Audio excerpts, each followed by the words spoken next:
Tonight on Revolutionaries. One of the ways to serve society is by providing new technologies, new ways of thinking, and provided them to society. I truly believe that this is one of the pillars on which societies should build universities.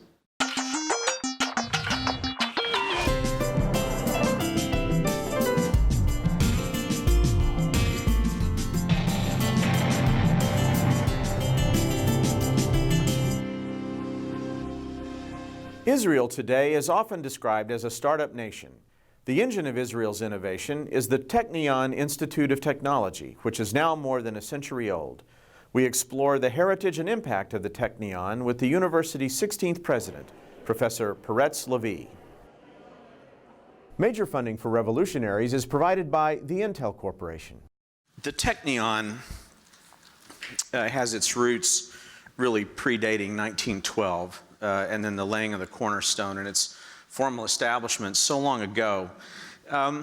What gave rise to the existence of the Technion as an institution? Well, the decision to open an engineering school in Ottoman Palestine was made in 1901. This is the 5th Zionistic Congress. And at that time, around the turn of the century, the Jews in Europe, in most of the countries, couldn't study medicine nor engineering. Numerus clausus. So 10 were accepted, but 10s want to study. Universities were essentially closed to them in Europe. Yes. And the Congress appointed a committee of 3. 2 of them became very well known. Chaim Weizmann, at that time he was a junior lecturer in chemistry in University of Geneva, and Martin Buber, later to become a leading philosopher, who studied the issue and recommended to the Congress to open an engineering school. The rationale was that if one day the Jews would like to build a state of their own, somebody must build it. So you need engineers. The Congress adopted the resolution called to open a technological engineering school modeled after the German mid-level school. Now the question was where to open this school. London, Paris, Zurich, Basel, where the Congress took place. And a group under the leadership of Theodor Herzl advocated Ottoman Palestine. And the decision was to open the school in Haifa, which in Theodor Herzl's book, Alte Neue, the old new country, Haifa was the city of the future. A city of science and technology, of industry, a crossroad of trains running between Beirut and Damascus and Baghdad and Cairo. And the group that took upon itself to build this school, interestingly enough, was a German group from Berlin that the Hebrew translation of the name is Ezra, to help. I must admit, they were not a Zionistic group. They were looking more to spread German tradition and German language. The first money to build the Technion came from Moscow. Each time every one of you dip a tea bag with a big W, the Wysotsky, this is where the money came from. Kalonymus Wysotsky, who was the head of this dynasty, gave 100,000 ruble for this engineering school in Haifa. But you know, you plan a budget, you plan a building. In most cases, the budget is enough for half of the building. Lucky for us, there was a visitor to Palestine at the time. His name was Jacob Schiff, a banker from New York. Schiff, a very important figure, also in international diplomacy, saw the half building and he said, I'm ready to provide you with the money to finish the building on 2 conditions. One condition, this school will accept students regardless of ethnic origin, religious political views, and gender. It should accept both men and women. Should remind you that around that time, many schools in the world, many universities in the world were gender biased. They didn't accept women. And here is a school in Ottoman Palestine that put on his flag equal opportunity to men and women. The second condition was that this school will have a board of governors that should be international, with members coming from all the Jewish communities around the world.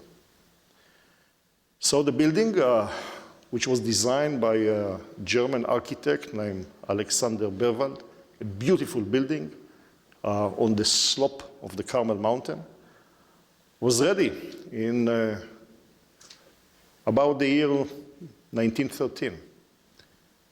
But First World War started. And the Turks turned the building into a military hospital. And when the British took over, they continued to use it as a military hospital.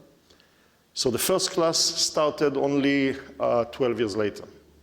The first class started in 1924, civil engineering and architecture, 17 students, 1 woman, 16 men. So this is in a nutshell the history of the Technicum. This is how they called it at this day. One interesting aspect of the history of the Technicum is the language issue. Most of the teachers of the Technicum were German or came from German culture. They wanted to teach in German.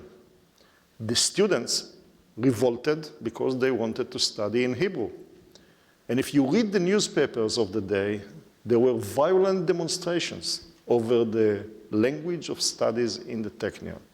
Again, lucky for us, the Hebrew camp won, and they had to read Hebrew sentences written in Latin words because they didn't have the language. So from its outset, the university has been open to all religions, to all genders, to all ethnicities, to all regions of the world. And from the story that you told with its funding, its founding, an international institution from the very beginning. Yes, the first students came from all over the world, mostly from Jewish communities in Poland, in Hungary, in Germany, in Russia. But I found an interesting piece in the Chicago Sentinel from 1926. At that time, there were 17 students in the Technion, but there was a class of Arab students of 16 taking an evening lesson. So the school was open, as declared, to groups of different ethnic origin, different languages, different religions, and we keep it up to this day. And now we have 19% of our students are minorities, precisely as the percentage of minorities in the Israeli society. We have a picture for everyone here in the audience. It's a very famous picture of the first class at the Technion.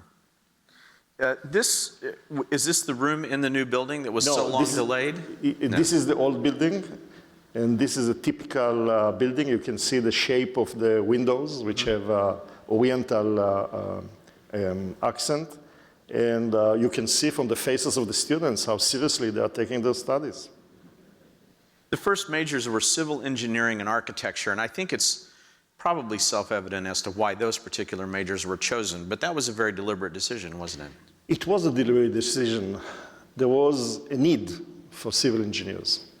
When the British took over from the Ottomans, Palestine, there was a need for highways. There was a need for, particularly for housing. There was a need for improving the infrastructure of the British Mandate Palestine. So the Technion started by civil engineering and architecture, but later on moved to mechanical engineering, electrical engineering, industrial engineering, chemical engineering. And I would say by 1948, when the state was established, it was a full-blown engineering school with some signs of the science faculties that later on developed as independent faculties.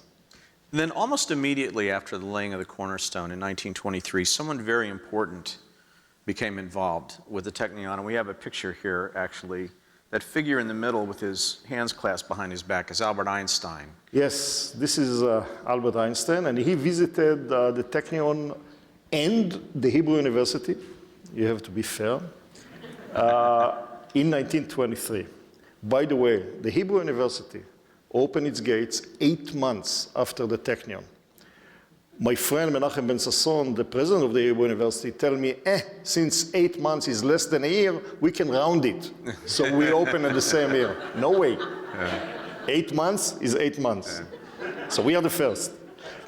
Albert Einstein was offered a job both by the Hebrew University and by the Technion to become a professor.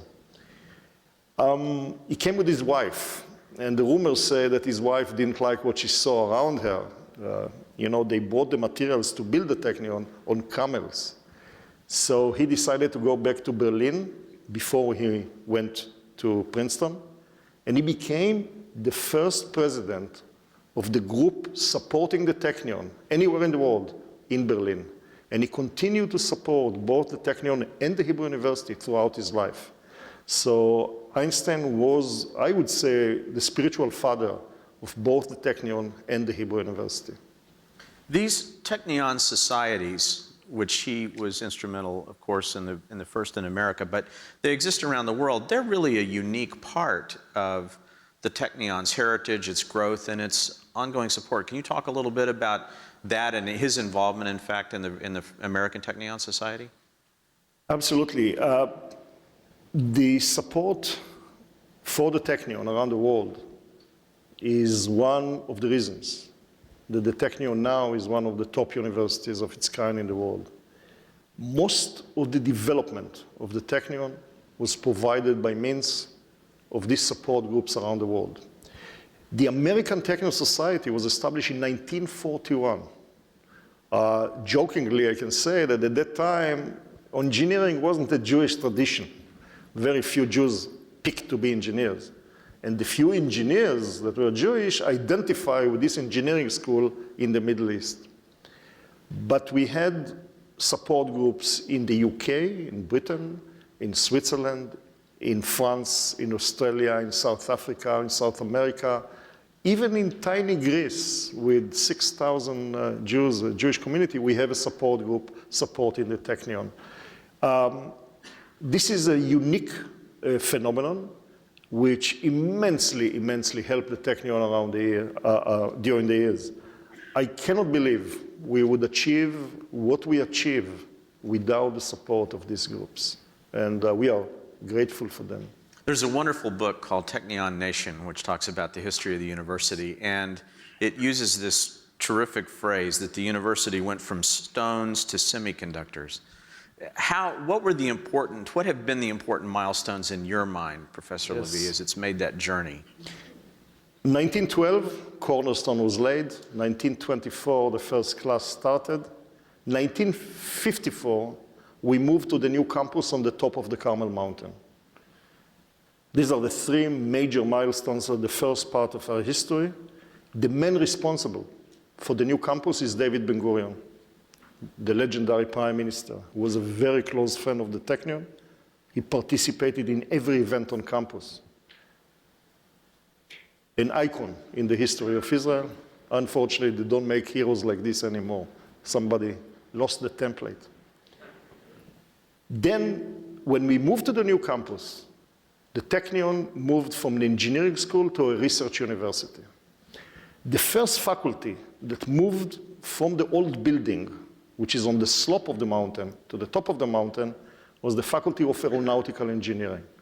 Again, a decision of David Ben-Gurion. He saw it as immensely important for the future of the state. There were jokes about it. There were very few airplanes at that time in Palestine. What they are going to fly on the Carmel Mountain? Kites? Fast forward, 2004. Both the faculty and the Israeli aircraft industry is celebrating their 50th anniversary.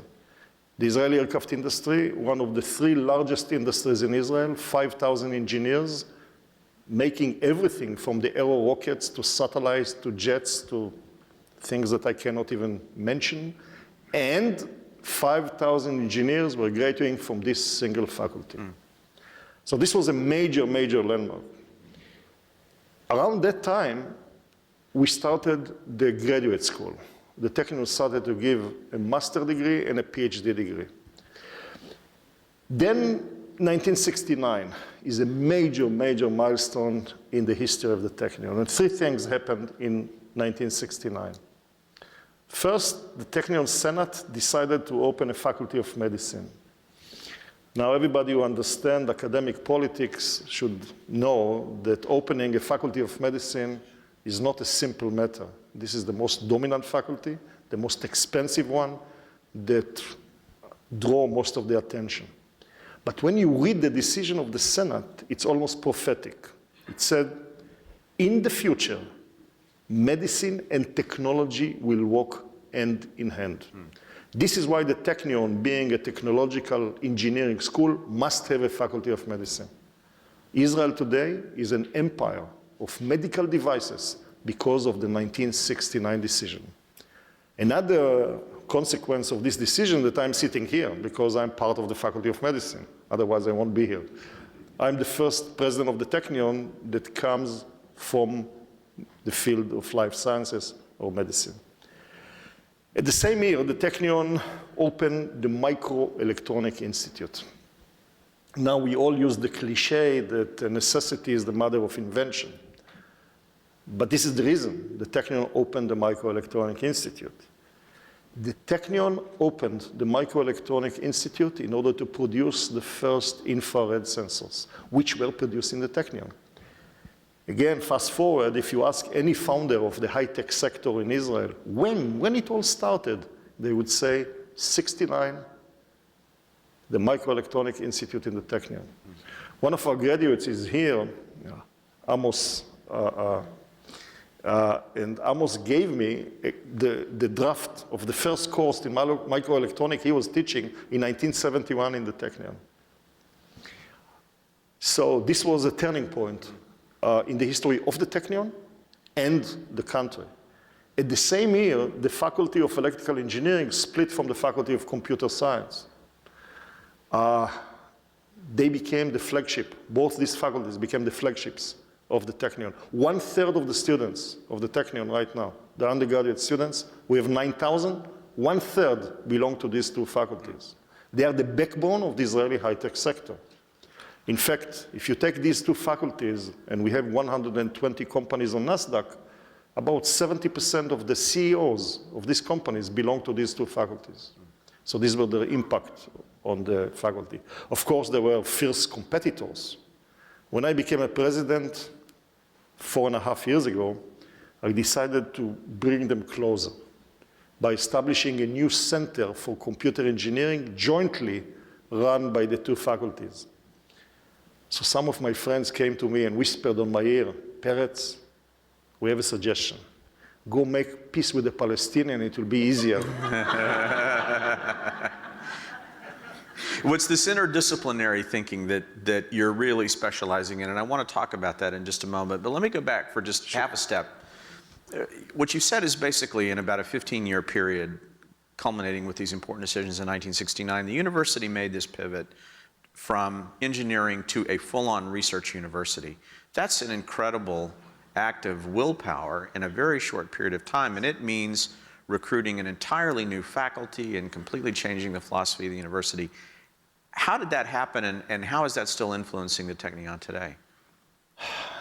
We have a mandatory retirement, for better or for worse. So at the age of 68, you have to retire. This, by the way, we're showing everyone here in the room. This is how the campus looks now on a sunny day. This is the Tau building of computer science, which is 1 floor taller than the building of electrical engineering. Electrical engineering used to be 2 floors higher than this one. So every couple of years, you see this domino effect. By the way, I was successful. They have now a joint center. There's some specific applications that I want to mention here, too, in fact, that have come out of the Technion's computer science efforts.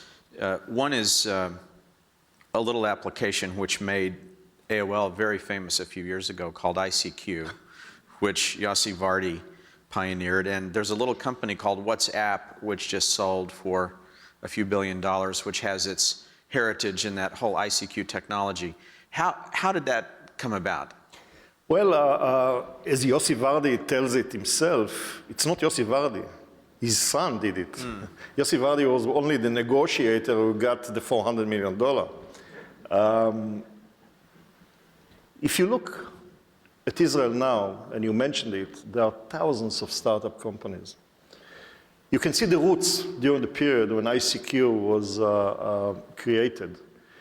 And these kids who had, I think, an ambition to change the world, developed ICQ, looking around and guessing what people are missing, what they need, was the immediate communication, the intimate communication, the fast way to respond.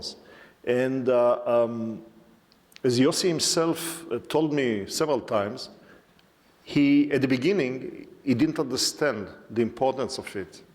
But once he sat with his son and his friends, he realized the potential. And once ICQ was sold, Yossi became the guru of every young kid who is thinking about a startup. So ICQ was the platform on which Facebook and WhatsApp and all the Get Me type of programs were developed. Sort of immediate online communication. Immediate, instant online, absolutely communication. Well, as we're talking about this on the anniversary of the World Wide Web's unveiling, that's appropriate. There's another very famous algorithm that came out of the Technion, the famous Limpel-Ziv algorithm, which is responsible for PDF documents and animated GIFs. The internet wouldn't be where it is today without animated GIFs. I think it's important to. Well, Jacob Ziv is now close to 90. He retired. He was the president of the Israeli Academy of Science, professor of electrical engineering. Abe Lempel is still active, particularly with HP. He's from electrical engineering, he's from computer science. And their ingenious way of compressing information allowed the revolution of information technology. But I'm angry at them, very angry. They didn't patent it. I was going to ask you that. If they patent their equation, probably I could support the Israeli government and not the other way around. What is the philosophy at the Technion about that? Because there's not a universal approach to this at any university yet. Well, I think that we are not different than many universities around the world. We are not an outlier. We allow our faculty to commercialize their intellectual property. We help them to do it. When I became a president, I saw it as a strategic goal of the university to do it. I myself was infected with the bug of entrepreneurship, and I have 4 companies in my history. Right now, the last 2 days, 2 Israeli companies raised nice sums of money, Cortica and another company that is filtering water. I truly believe that applied research and basic research are the 2 sides of the same coin. And this is different than people who believe that universities should acquire new knowledge, period. I don't believe so. I think universities also should serve society and mankind.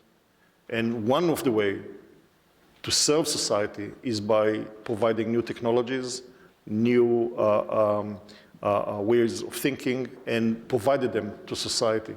I truly believe that this is one of the pillars on which societies should build universities.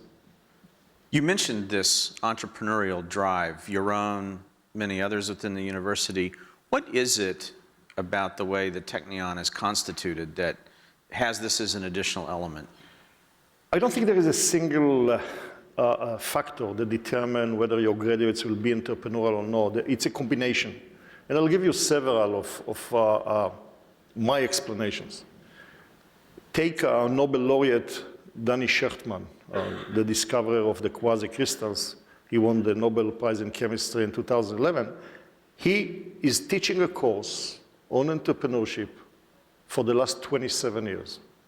And since I'm a lecturer in his course for at least 16 years, I can tell you it is attended by between 400 and 600 students every year.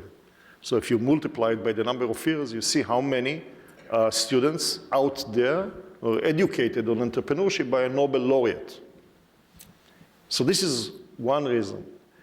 The second reason is the DNA of the Israeli student. The Israeli student served in the army for 3 years. In the army, he learned how to take risks. He learned how to handle equipment that sometimes cost tens of millions of dollars. I always give the example of my youngest daughter that whenever she told me what she's doing, I say, who is the responsible person giving it to you? You. And she did it, and she did it in a marvelous way. They are eager to change the world, and they have no respect for authority. It's interesting. We used to give talks in South Korea and Japan. 1,000 students in the audience.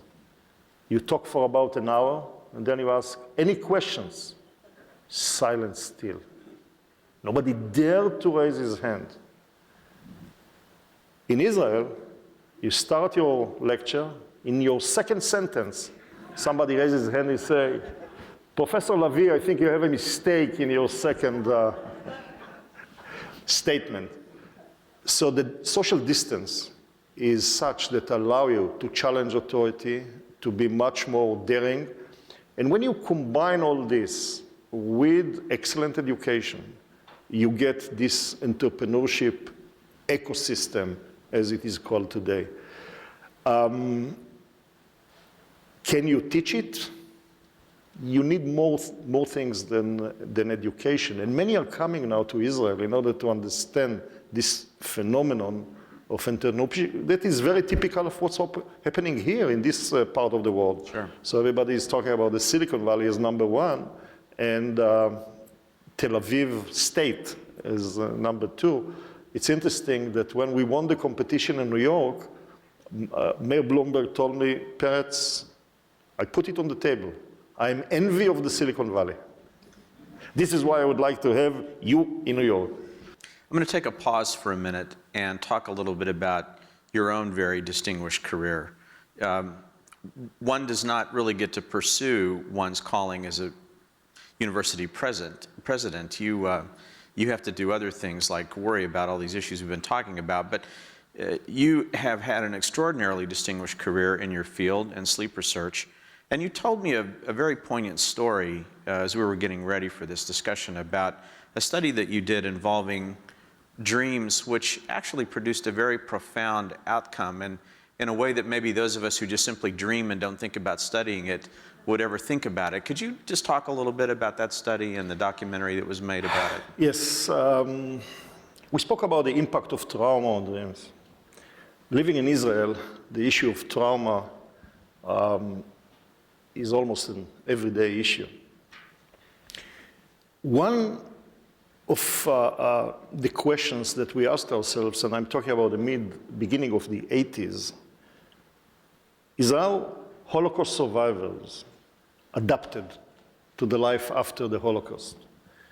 And in a very broad terms, you can find two groups. There is one group that survived the Holocaust, made splendid careers, splendid families, excelled in any measurable way, and if you didn't know that there are Holocaust survivors, you would never guess. The other group is a group that didn't fare so well. In and out hospitals, families that didn't function, minor psychological problems, etc.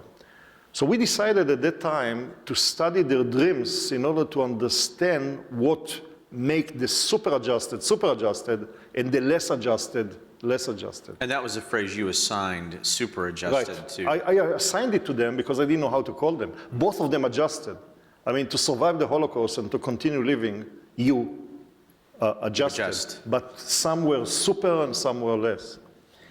So in order to get their dreams, we put the electrodes, studied them in the sleep laboratory, and we woke them up when the eyes are moving, REM sleep. Now, when you spend your time in the sleep laboratory, you and me or any one of the audience, and you wake him up when I see the REM sleep, 80% of the dreams are remembered. So here we have three groups, the super adjusted, the less adjusted, and an Israeli group without trauma in their past, as much as we can find Israeli without a trauma. The Israeli remember 82% of the dreams, like we predicted. The super adjusted remember less than 30% of their dreams. We woke them up from sleep and they say, I didn't dream. I didn't dream. It's not they said, I dreamt and I don't remember. They denied dreaming. They were completely normal. Their dreaming sleep was completely normal. The same amount of dreaming sleep, physiologically speaking, than the other groups, but they didn't remember the dreaming. The less adjusted remember about 65% of their dreams. Half of them were nightmares. They didn't remember the nightmares spontaneously, but when we woke them up, they say, wow, thank you, you almost caught me. And he told us a story about hiding and the Gestapo coming and almost finding them. This was the most surprising finding at that time in the entire field of sleep research, because nobody reported such a low rate of dream recall anywhere in the literature. And we came to the conclusion that in order to survive a massive trauma, like the Holocaust, like being in Auschwitz, like being a twin in the Mengele barracks, you must suppress your dreamings, or you must suppress your memories, both consciously when you are awake and unconsciously when you are asleep. One of the consequences of publicizing this story, and as I told you, the BBC made a whole movie on this, on the study, was letters that we got from Holocaust survivors. They thanked us for the study. Why? Because the second generation blamed them for not sharing the experience with them, not realizing that this was the defense mechanism. I am very happy that it took about 25 years, and I think the scientific literature now support our view. And after 9/11, in November, I got a telephone call from the editor of the New England Journal of Medicine. For me or for us, this is like God give you a telephone call. And I asked, what can I help you? I was sure he would like me to review a paper. He said, I would like you to write a paper for the New England. I said, what about? Traumatized patients and sleep and dreaming in light of the 9/11. So I told him, you know my views. He said, this is why I'm writing to you. I'm calling you. I said, how long do you give me? 2 weeks. I didn't sleep for 2 weeks. But did you dream? That's the... I wrote the paper, I sent it. Within 24 hours, I got it back with 5 reviews. And he called me again. And he said, Professor Lavie, review it immediately. It's going to print the moment you send it. And it was published. And it suggests that sometime you should leave the past behind you. Interestingly enough, there are studies, usually they are not publicized because they are negative studies, on the firefighters of 9/11. Those that were briefed after 9/11 suffered more PTSD than those that were not briefed, suggesting that sometime for a massive trauma, dealing with it on a daily basis doesn't serve to master the trauma, but to keep it alive. And somehow you have to put a curtain and to stop it. So this was one of the most fascinating studies I've done in my life. It was a PhD student of mine, Hannah Kaminer, a clinical psychologist who did the study. We later studied soldiers from the Lebanon War and the Yom Kippur War, and we tried to understand how you can suppress your dreaming. And we realized that they are doing it by deepening sleep. They went to sleep with earphones, and we sounded clicks during sleep and measured their brain reaction. Now, they responded to louder clicks than the control group, who were never traumatized. So their sleep was deeper than the control group, even though they complain about insomnia and about frequent awakenings and nightmares, suggesting they try to deepen their sleep in order probably to control the dreams. And those that had less dream recall were better off psychologically. You've been involved in two major expansions of the Technion, and the first one that I want to talk about is your partnership in New York for the Cornell Technion Institute. This was obviously a subject that was very closely followed here. Absolutely. Because a relatively close university named Stanford was also very interested in... Oh, it's here, right? In being a part of this. And we don't have to rehash how that whole thing happened. I would really like to know, though, what the vision is for this development that's going to happen on Roosevelt Island. And here in the room, by the way, we're showing the artist renderings of what the new campus will look like. As I said, Mayor Bloomberg was envy of Silicon Valley and Route 128 in Boston. And he would like to have a research institute that will provide New York with a scientific impetus to push forward the economy. Now, when I met him, I asked him, you have Columbia, you have MIT, you have MIT in Boston, but you have Cornell. Don't you have enough engineers to do it? And I found out that the number of engineers in these engineering schools is smaller than our Faculty of Electrical Engineering in the Technion. Very small engineering schools.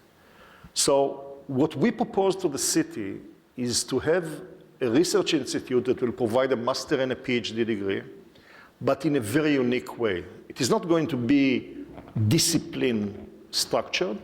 There are going to be 3 interdisciplinary hubs based on our experience in the Technion, in the connective media that fit the finance industry and the advertisement industry in New York, the built environment or the urban environment, and healthier life, all link with information technology. So there'll be computer experts in each one of the hubs. Now, each student will have a mentor from industry and a mentor from the academia. So it's going to be a joint venture of the industry and the academia.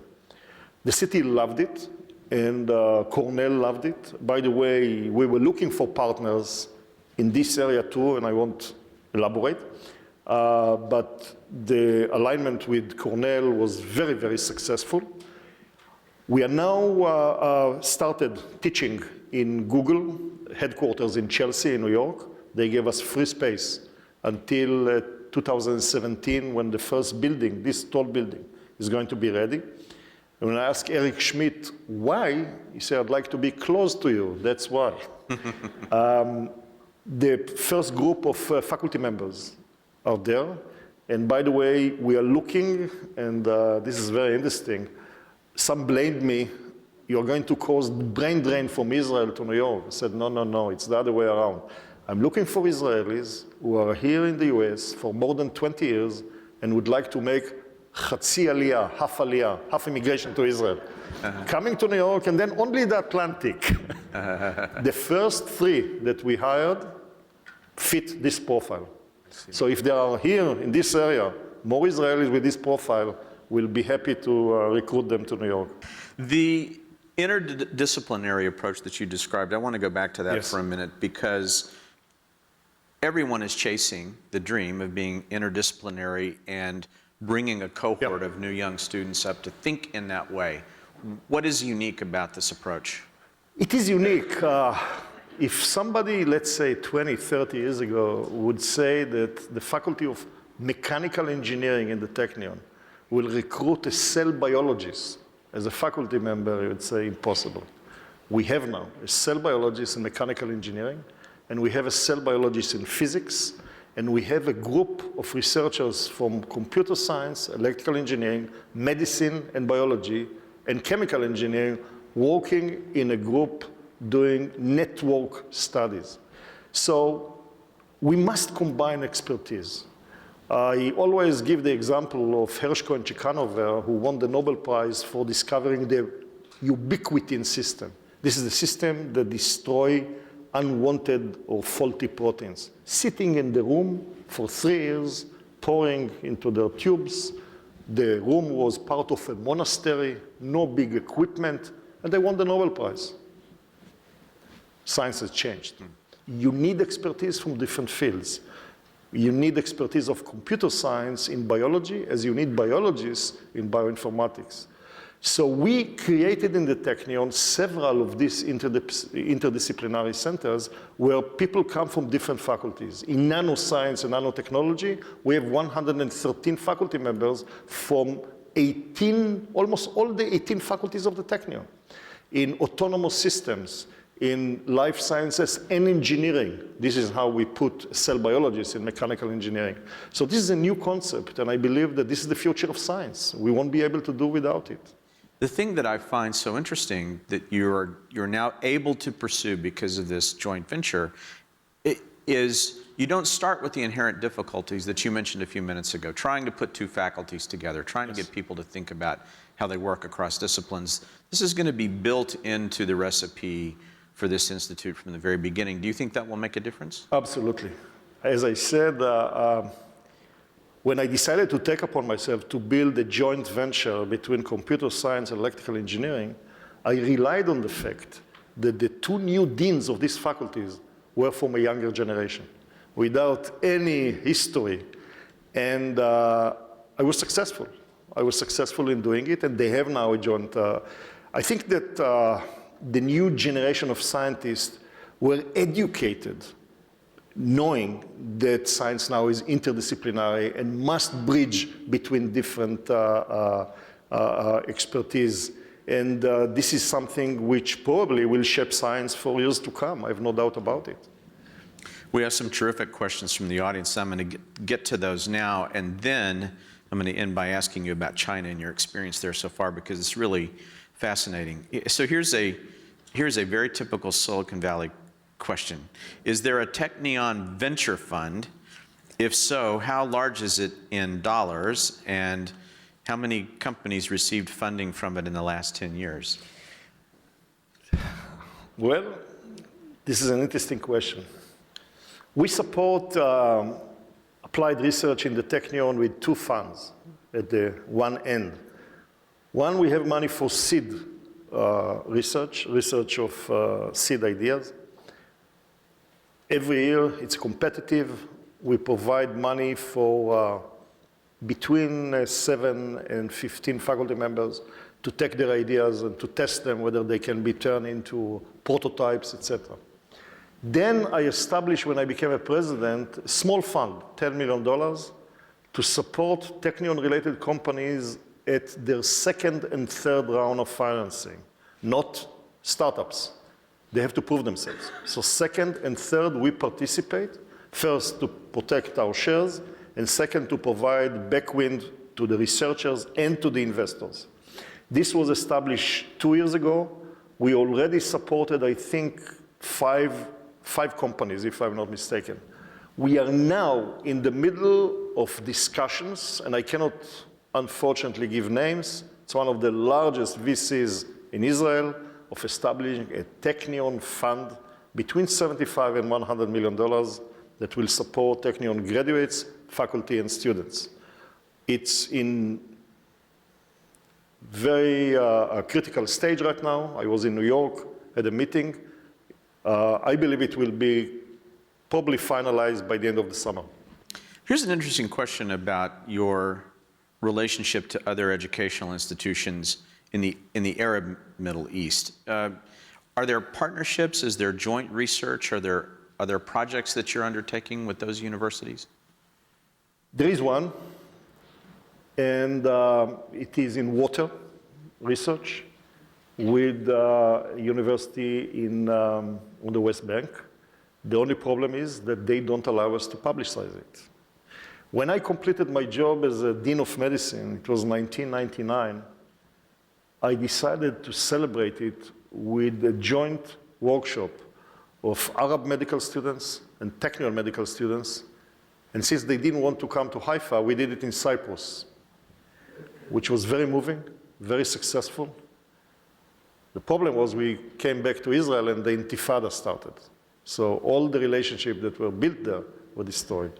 But on March 3rd, 10 days ago, we put, using the platform of Coursera, an internet course in nanoscience and nanotechnology.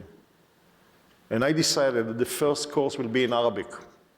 And we have 4,600 students from all the Arab world who registered to that course.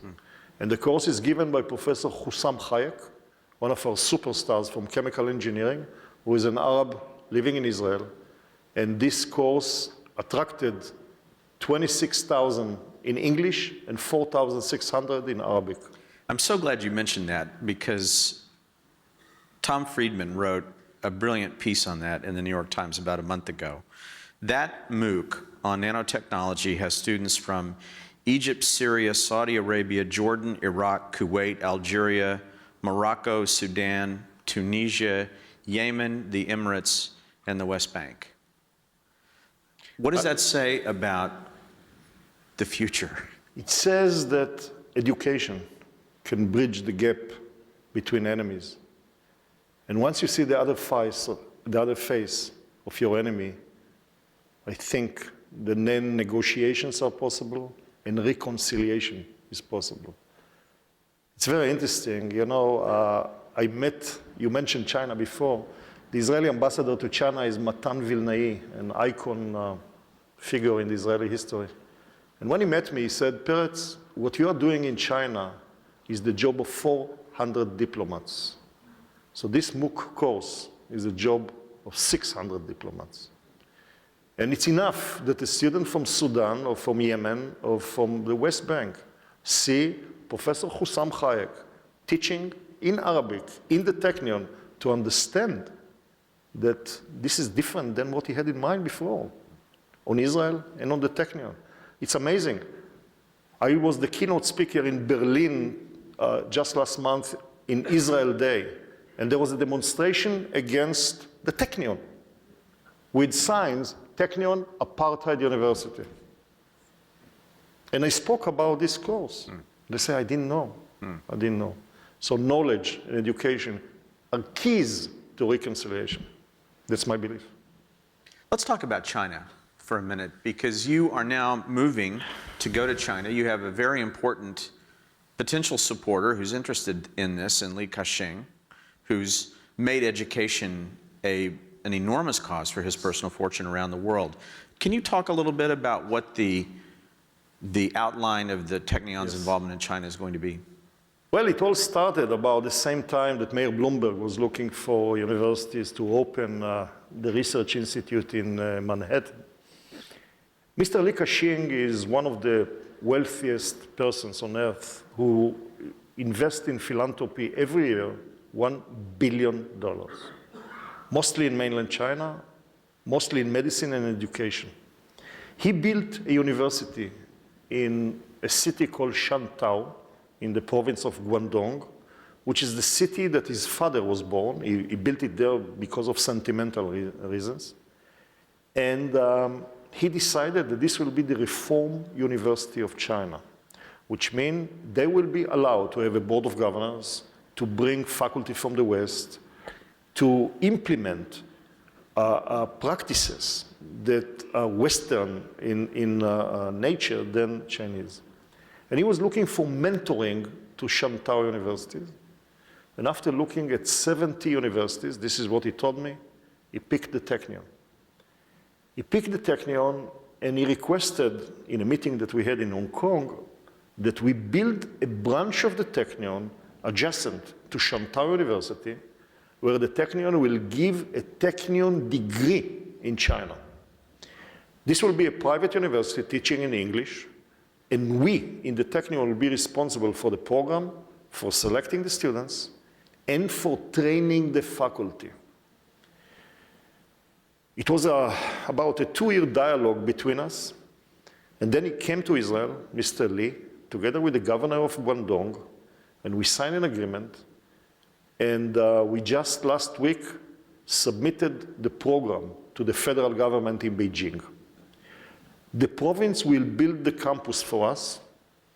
The campus will be adjacent to Shantau University, and adjacent to the campus, there will be a technological park for Israeli companies and international companies that would like to open a market in China.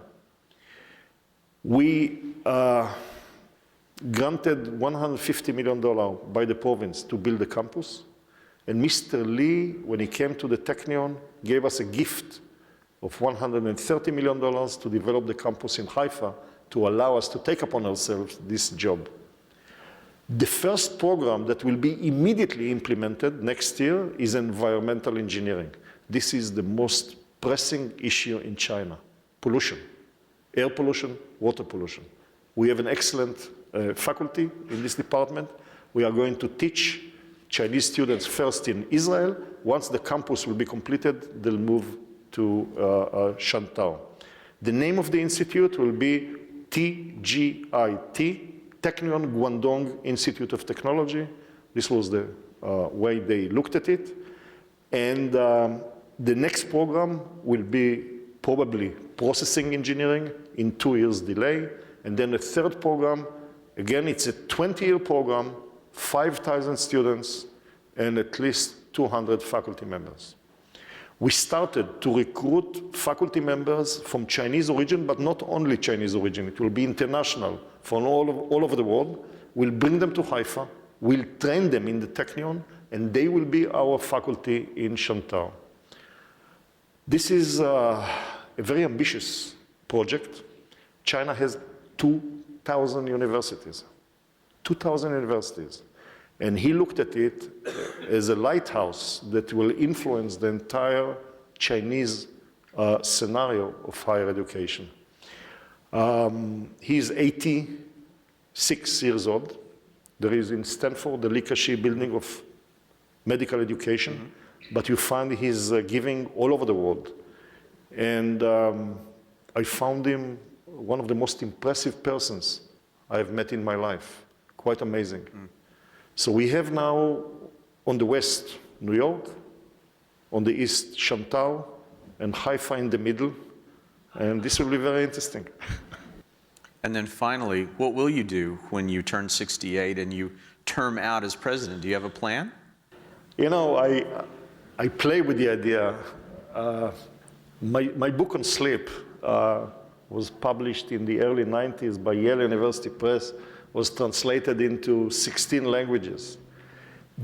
When I completed my job as a vice president, I thought that's it. So I started to write the second edition of the book because so much happened since the 90s to the beginning of the 21st century. And I left it in the middle when I was elected president. So I'll go back to my book. It's been such an honor to have you with us today. Thanks for taking the time. Thank you. We've really enjoyed it. Thank you very much. Thank you. Thank you. The Technion's collaboration with Cornell University is a bold new partnership in technology and innovation. There are hundreds of stories like this at the Computer History Museum. Join us next time for the Computer History Museum presents Revolutionaries.